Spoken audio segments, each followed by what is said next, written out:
Oh, yeah, here it comes. I see it now. All right, I'm going to mute this.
All right.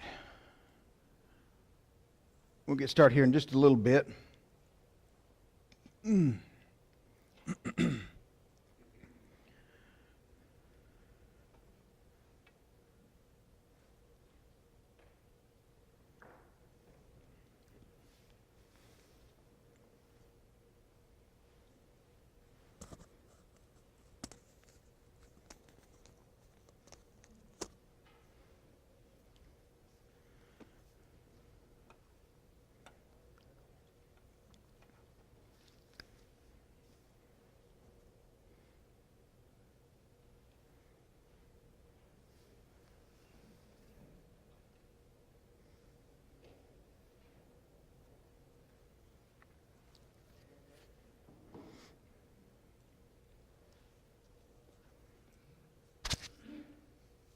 Did I share it? Is there audio? Did you listen for it? Just make sure. Good.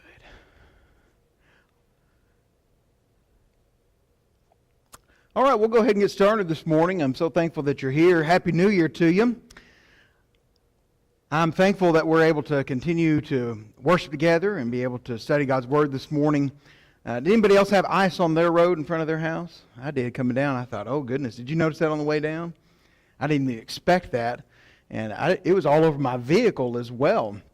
And so I had to, it was one of those situations where you had to turn the defrost on and the windshield wipers at the same time, trying to get it to defrost. I wasn't expecting that. Otherwise, I would have started my vehicle a little bit early this morning. But it's a beautiful day, and I'm so thankful for it. Hopefully, it'll be a little bit warmer today than it has been the last few days. But I know that the sun is out, and that always makes me feel better. So I'm excited about that. All right, well, this morning we are going to be looking at chapter 29, 30, and 31 of the book of Job. So if you want to, turn over there in your Bibles to Job 29. We have already learned what Job's whole message here at the very end of this is that really only God possesses true wisdom as to what's going on in his life. And you know what? Boy, if I could just put that in my own life. You know, I look for answers for all kinds of things. I look for answers to problems that I have, to why people are suffering, why sometimes I suffer, and the answer truly is you know what, only God knows. We say that a lot, God only knows why this is the way it is. But sometimes we forget to live like that. God truly is the one who possesses real, true knowledge. And so Job is going to, he has established that God is the only one that knows.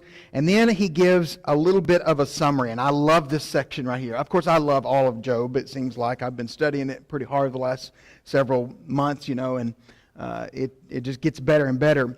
But now Job kind of is winding down. And we'll look at chapter 29 through 31 this morning as we go through this text. And then chapter 32 is the last friend. Elihu begins to speak to him, and we'll get to that here in next week.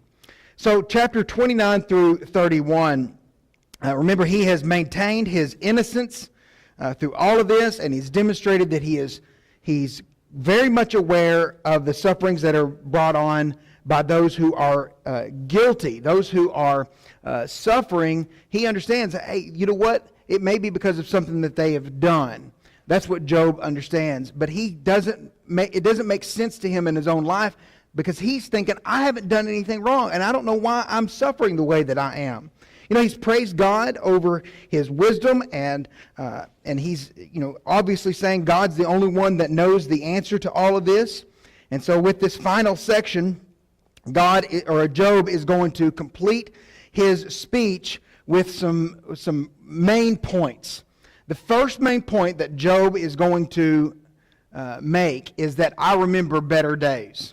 I remember how it used to be. We say things like, oh, the good old days. Back in my day, things were so good. People were more moral back in my day. I can't believe how immoral the world has gotten. Well, okay, sure. Maybe we're more aware of it. I wonder if we're more aware of things that are going on in the world today just because of technology. Don't you think that's the case? That we're more aware of the immorality that goes on just because we can turn on our TV and catch it at any moment? I don't think that the world is any more immoral today than it ever has been before. I think we're at the same level of immorality, to be honest with you. Same level. It's not any worse. So when we say things like, well, back in my day it was so much better, well, okay. Maybe in your perspective it was. Maybe it wasn't as hitting home as much as it is now. But I think people are still sinful, and they always have been sinful from the very beginning of time. Yes, ma'am.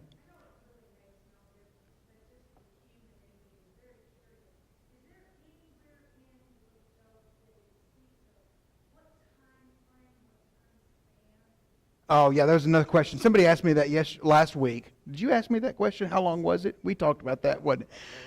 Yeah. He's going to talk about it in just a moment. Verse 2, he says, oh, that I were in months gone by. In other words, he's saying, I wish it was, months ago. So I don't know if it's been months that he's been suffering. I don't think that it's been an enormous amount of time, but there's no indication necessarily of, he's been suffering for a week. There's no indication that all this terrible stuff has happened to him, in a period of 3 months or 6 months.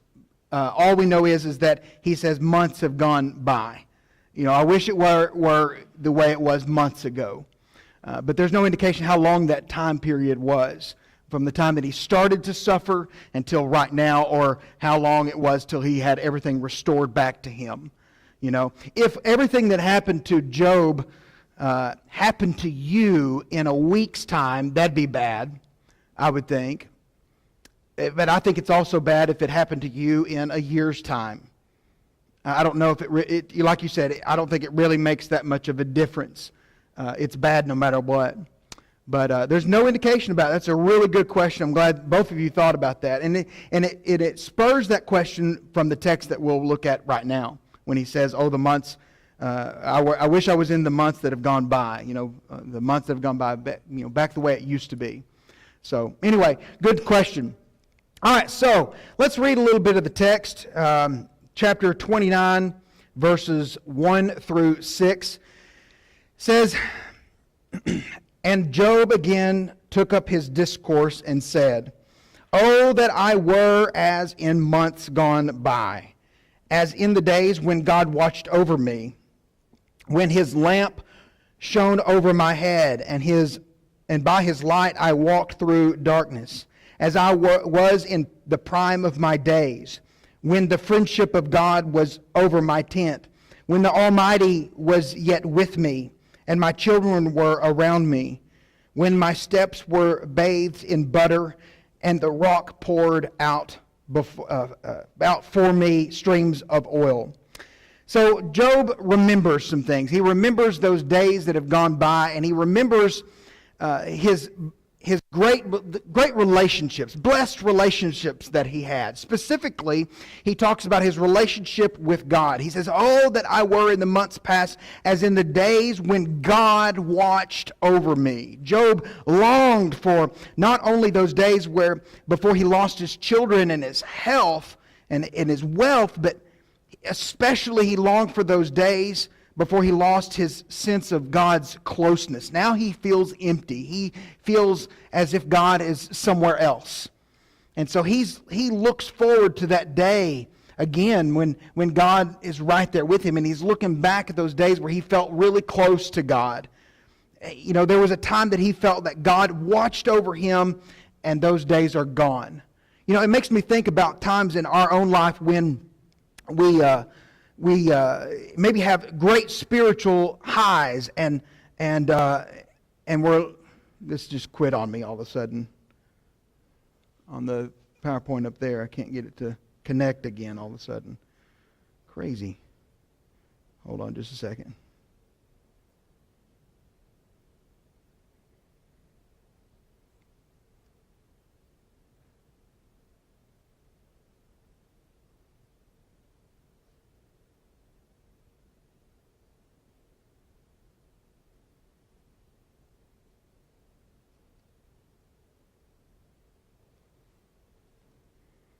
Okay. Well, if y'all don't mind just advancing that slide, because I can't do it from my computer all of a sudden at all, but that's okay. We'll just get to it. All right, so let me get back to my notes here. 27. Remember the days. There it is. Okay, good. So he does remember that closeness with God, and he looks forward to those days that maybe he can have that relationship again with God. He really is missing that. And you think about it in your own life, when you've had spiritual highs. I think back when I was a kid, we'd go to church camp, and boy, that week in June, we always went to church camp on Father's Day. And boy, it was so much fun. I would come back from camp, and I'd feel so close to God. You know, you have this spiritual high. And after a year or so, boy, you're looking back to go into church camp because you know how you're going to grow again and how you're going to deepen your spiritual life with God again. And you long for those days. I think Job is saying, boy, I wish I could get back to where I was spiritually with God. And I think this is an indication of how it's going to be in just a few chapters over when Job has this spiritual crisis. He begins to want that closeness again with God. You know? But you know what? He doesn't just remember how it was with his relationship with God. He also mentions his children right here. I think that really shows his humanity.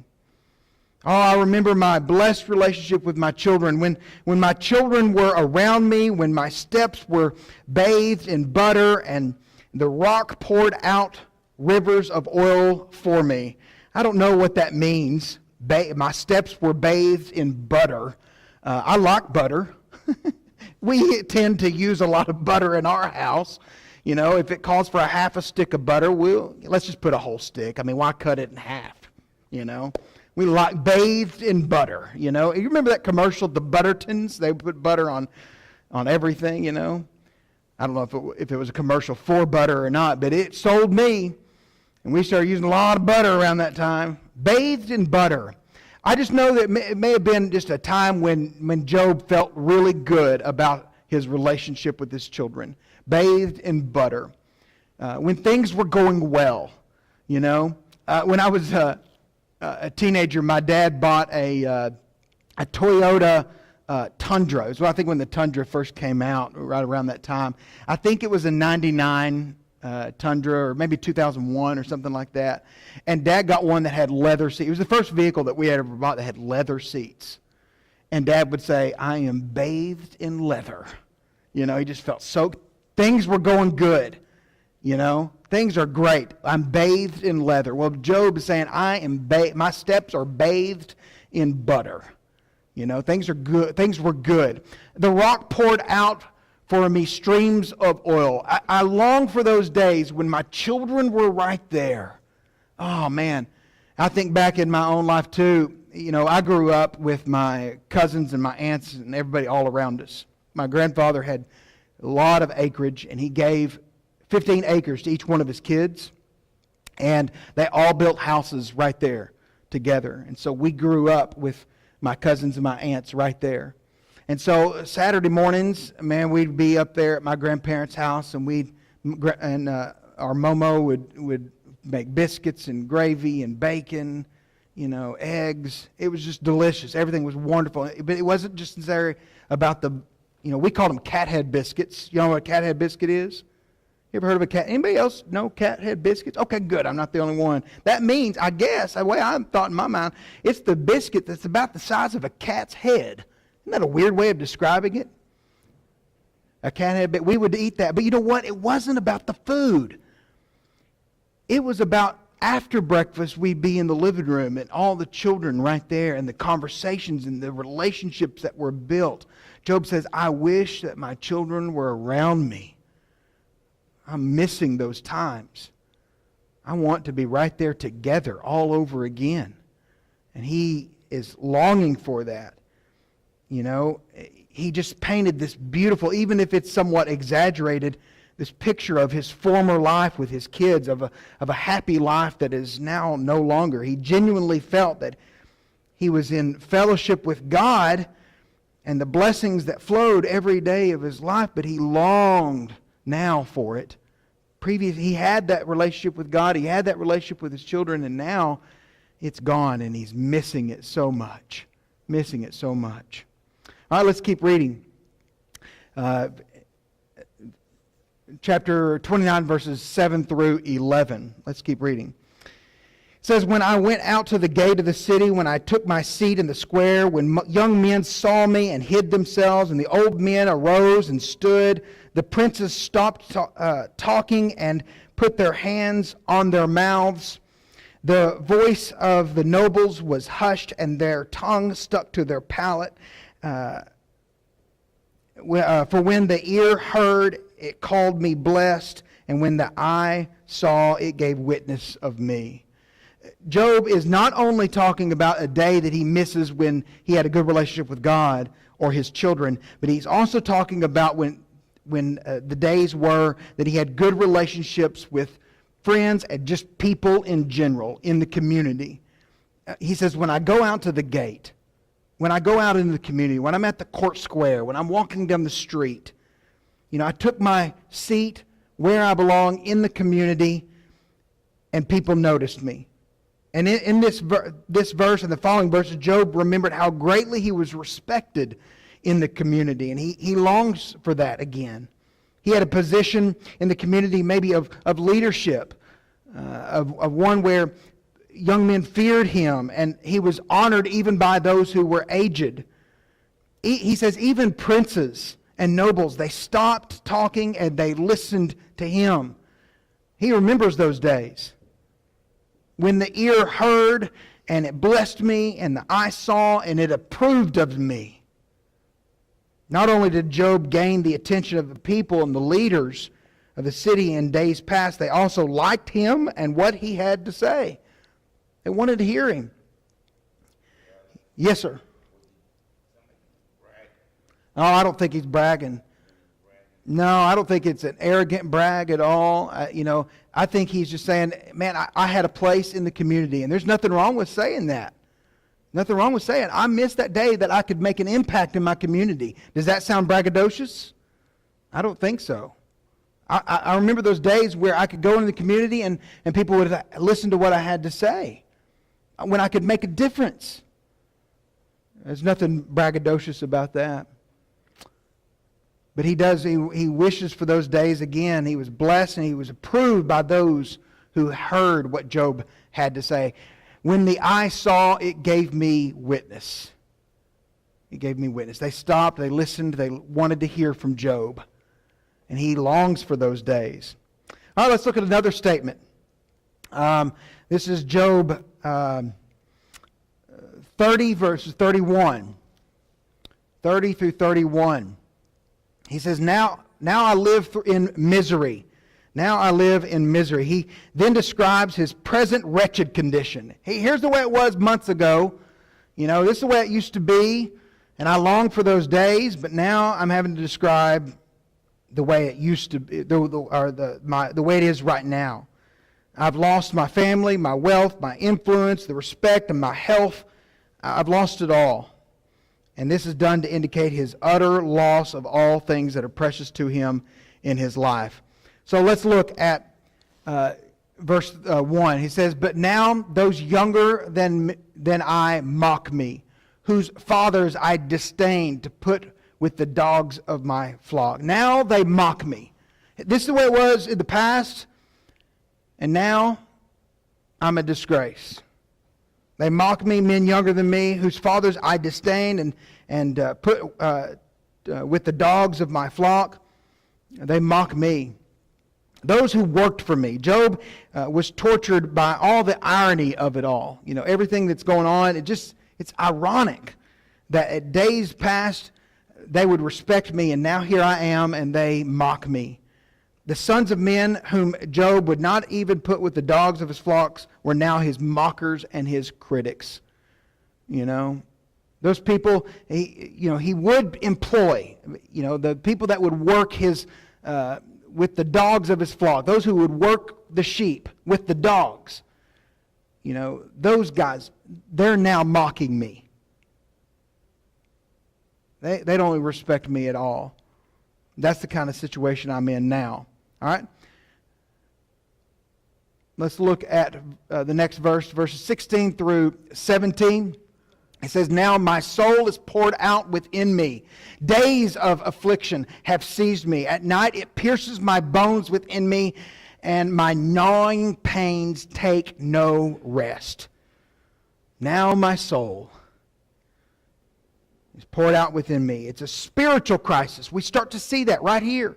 A spiritual crisis going on. My soul is poured out. He describes the persistent, the gnawing pains that were ever with him. At first it was a physical crisis. He lost everything physically. Then we see Job going through a theological crisis. It doesn't make sense to him why God is allowing these things to happen to him. If God is one who punishes those who are wicked, and I'm not wicked, then why am I being punished? That's a theological crisis. But now we start to scratch the surface of a spiritual crisis for Job. A spiritual one. My soul is poured out within me.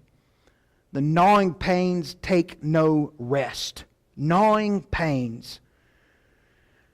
Some of the worst pain that I've had, the last few years I've had back problems here and there. And there were days, a few years ago where I could not get any rest at all. Days that my back, it just hurt every day. There were times that I would lay down in my office right here in the floor trying to get relief. I'd be on the phone with people just trying to work, and I'd lay in the floor because I couldn't even sit up. So miserable. Pain that would start in the back and go all the way down. I can't remember even what leg it is now. And that's the point. Because I had this, it was a slip disc, and I had a discectomy, and they removed that. And I woke up from that surgery, not just because of the pain meds I was on, but feeling so much better. And have not had that kind of pain again going down my leg to where I couldn't even function. That's a gnawing pain. I understand that. A few months ago, I had a kidney stone. Oh my goodness. That was worse than the back pain. Worse than the back pain. I laid there in the bed. It started happening overnight. I laid there in the bed, tossing and turning. 4 hours go by, and I start figuring out what do I need to do. I start Googling. Everybody Googles, I guess, what's going on with them. They start looking up symptoms and figuring out what's happening. And I remember sitting there thinking, all this terrible, terrible pain that's going on. That's a physical pain. I don't think Job is necessarily just talking about a physical pain here. He says, my soul. It's a spiritual pain that Job is going through. My gnawing pains take no rest. They're not letting up. And I don't know what else to do. All right, let's keep reading here. Next verses, verse 18 through 19. By a great force my garment is distorted. It binds me about as the collar of my coat. He has cast me into the mire, and I have become like dust and ashes. Dust and ashes. Oh, he's cast me into the mire. Look at that. Cast me with poetic power and eloquence. Job is describing this physical agony of his suffering, but I think he's also pointing towards this spiritual agony, the spiritual pain. The New Living Translation, which is not a translation that I usually read at all, but I liked the version in this passage. It says, in his great power, God clutches at my clothing. He grabs me by the collar of my coat, and he throws me into the mud. That's a good version in this passage. Good way of describing it. His great power. By a great force my garment is distorted. Clutches at me, grabs me by the collar. Binds me about the collar of my coat. And he's thrown me into the mire, the mud. I'm down in the worst of it. Down in the worst of it. That's what he's telling them. Now remember, just in the previous chapter, he was saying, oh, how good things were back in those days. Well, let me tell you how it is now. I'm in the mud. I'm in the mud. I'm in the grotesque mud. I can't help but think of maybe a pigsty. Because, with a pigsty, it's not just mud that you're in. It's also manure. And it stinks. And it's disgusting. And you feel like you just can't get it all off of you. Job is feeling he's in the mire. He's in that nasty mud that just won't let up. Oh, he's very, very discouraged. All right, let's keep reading a little bit. Yes, sir. Something I think that's really neat to point out is in verses 16 and 17, just real quickly, we talk about gnawing pain never rests. We talk about being towards the spiritual pain and the physical pain, but think about as far as throughout the book of Job, how much mental anguish pain was taken. But the good thing as far as something to point out, he always kept the faith. Yeah. Yeah, because when I had that kidney stone, there were times I questioned my Christianity at times, No, I'm kidding. I'm joking, y'all. That was a joke. But, you feel that way. You think, oh, Lord, please take this away from me. And that starts wearing on you mentally and spiritually. A physical pain that wears on you mentally and spiritually. Job's feeling that, isn't he? Yeah, Charles?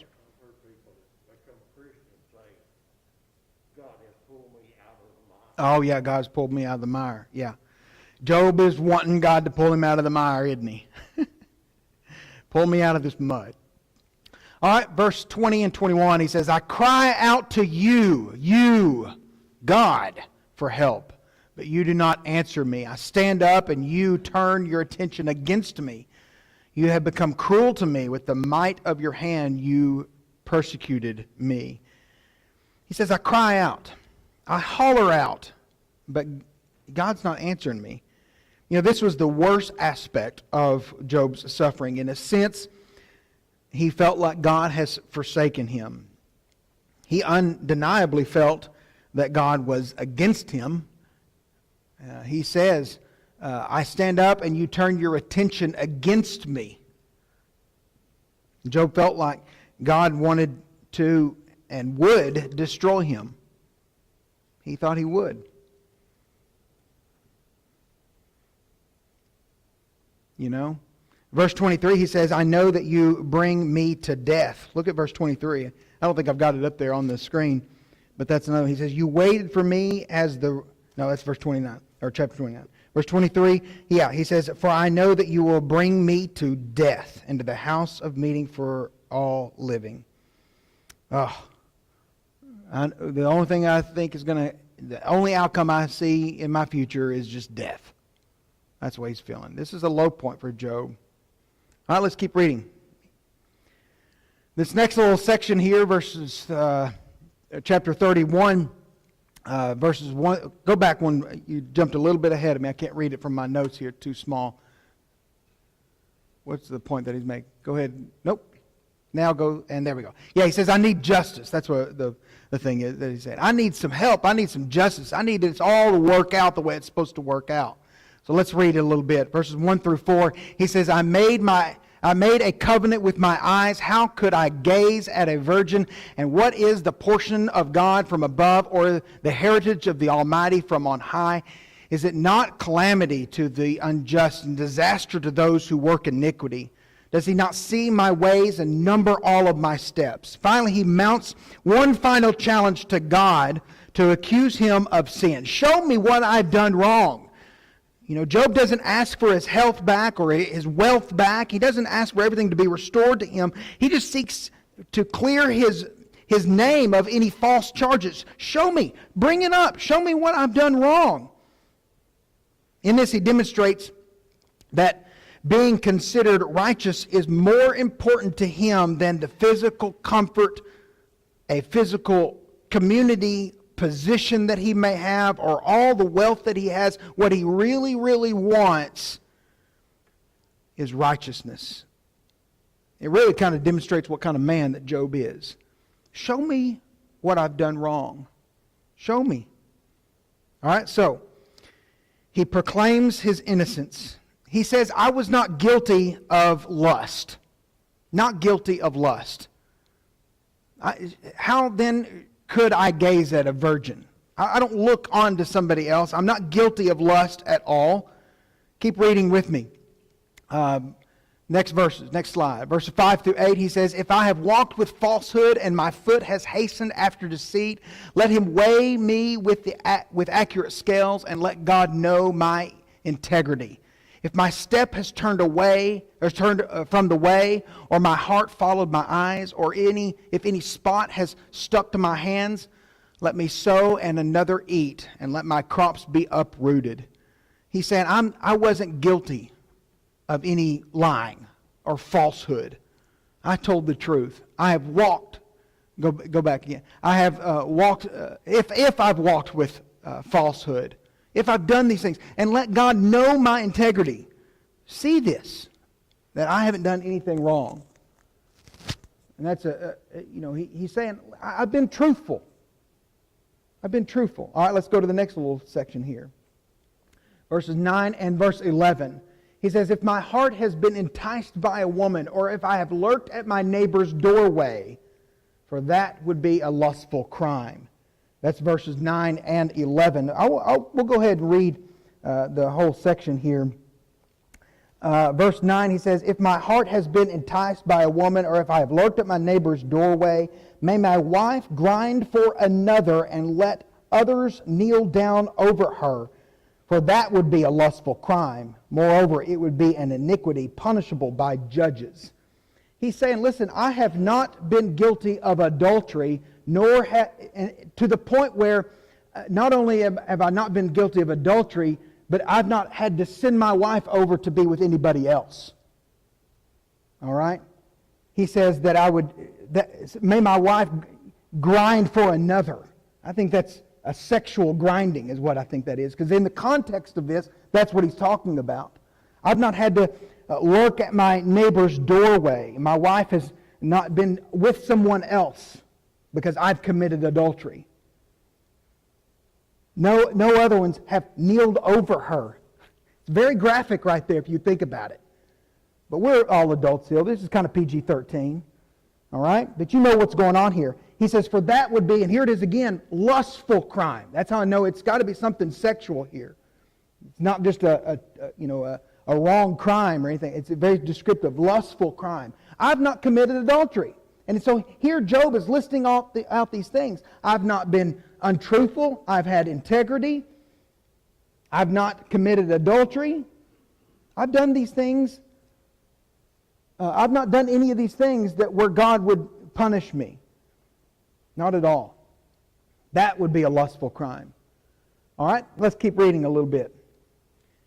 Verses 13 through 15, he says, if I have despised the claim of my male or female slaves when they filed a complaint against me, what then could I do when God arises and when He calls me to account? What will I answer Him?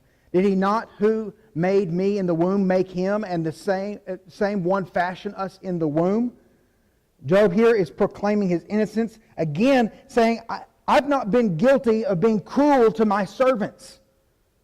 If I've despised the claim of my male or female servant, when they filed a complaint against me, I've not been cruel to them at all. God has both made me in the womb and the servant in the womb. We are on equal ground. And so I've been good to those who've worked for me, who've labored with me. I've not been cruel. I've been a good employer, taking care of them. All right? Keep reading. Verses 16 through 19, he says, if I've kept the poor from their desire, or I have caused the eyes of the widow to fail, or have eaten my morsel alone, and the orphan has not shared it. But from my youth he grew up with me as with a father, and from infancy I guided her. If I have seen anyone perish for lack of clothing, or that the needy had no covering. Job here is saying, I've not been guilty of not taking care of those who are poor, or not taking care of a widow, or not taking care of an orphan. I've been good to people. I've been there for them. I've kept, the poor from their. If I've kept the poor from their desire, if I've held something back from the poor, then I'd be guilty. But I haven't done that. Or I've not caused the widow to fail. I've taken care of her. And the orphan is, he's gotten what he needs as well. And I love this. He says, but from my youth, he grew up with me as with a father. I've taken in those orphans. And from infancy, I guided her. Took in those babies. No one's gone naked. I've provided clothing for those who are needy. I've not been guilty of that either. At all. All right, let's look at the next little section here. Verse 24 through 28. He says, if I've put my confidence in gold and called fine gold my trust, if I've gloated because of my wealth was great and because my hand has secured so much, if I have looked at the sun when it shone, or the moon going in splendor, and my heart became secretly enticed, and my hand threw a kiss from my mouth, that too would have been an iniquity calling for judgment, for I would have denied God above. Job is here saying that he has not been guilty of being greedy, putting his trust in fine gold, and I've not been guilty of seeking a false god. I love this. I've never looked at the sun and when it shone and the moon with splendor, and my heart has become enticed by it and threw a kiss towards the moon or the sun. I've not done that. I've not worshipped the false gods. That too would have been wrong. That would have been sin. That would have been iniquity and calling for judgment. I should have lost what I've lost if I've done that. Then God would have denied me. But Job says, no, I've not been guilty of that either. All right, let's look at this next little section, verses 35 through 40. I need God to hear me. I need Him to listen to me. And so he demands an audience with God. Let's look at the next verses here. 35 through 40, he says, oh, that I had one to hear me. Behold, here is my signature. Let the Almighty answer me. And the enticement which my adversary has written, surely I would carry it on my shoulder. I would bind it to myself like a crown. I would declare to him the number of my steps. Like a prince, I would approach him. If my land cries out against me, and its furrows weep together, if I have eaten its fruit without money, or have caused its owners to lose their lives, let briars grow instead of wheat, and stinkweed instead of barley. The words of Job are ended. It seems like right here Job kind of abruptly ends his defense of the morality and the righteous life that he has aspired to live. He probably had a lot he could say to defend himself, but he seemed to just kind of stop right there. Broke off that line of reasoning, and he just made one final dramatic appeal for God to hear him. He was absolutely convinced that what he needed was vindication, or at least an answer from God. His friends thoroughly have analyzed his situation and came completely to the wrong conclusion. And Job couldn't make sense of it himself. Here he called God out to answer him and let him know what he's done. The words of Job have ended. That's it. It isn't that there are no more words from Job in this book. We'll find some more. And he'll speak again briefly in the next few chapters later on. But Job is done arguing his case. He's done at this point. He's finished. Another man, Elihu, will try to come in and maybe make sense of it, try to fix the problem. And then God will appear. God will give an answer. We might rightly say that God has been silent up to this point. We know the dialogue at the very beginning of the book, but we haven't really truly heard from God and God providing some kind of an answer for Job just yet. God waits for all the arguments of man to stop before he speaks. All the three friends, Job speaks, and then Elihu, and then God. Then God gives an answer. And I love that one. Boy, we'll get to that and it'll be fantastic. But this is a beautiful study and I hope you've enjoyed it. If there's any application that we would take away from this, it's this. That there are days that may be better in your life. You can look back and say, boy, I wish it was like it was. But really, you're in control of how you view your current situation. You get to decide what perspective that you have, no matter what's going on in your life. And you make the choices how you respond. Job struggled with that. He struggled with it. Finally, he does get somewhat of an answer from God. Doesn't know every detail about what's happened in this behind the scenes, but he gains great perspective on his situation. And then everything is restored back to him. All right, that's all I have for you today. I encourage you to read ahead. Read into chapter 32 and 33 and just keep reading a little bit. And we'll cover more of Job next time. Thank you.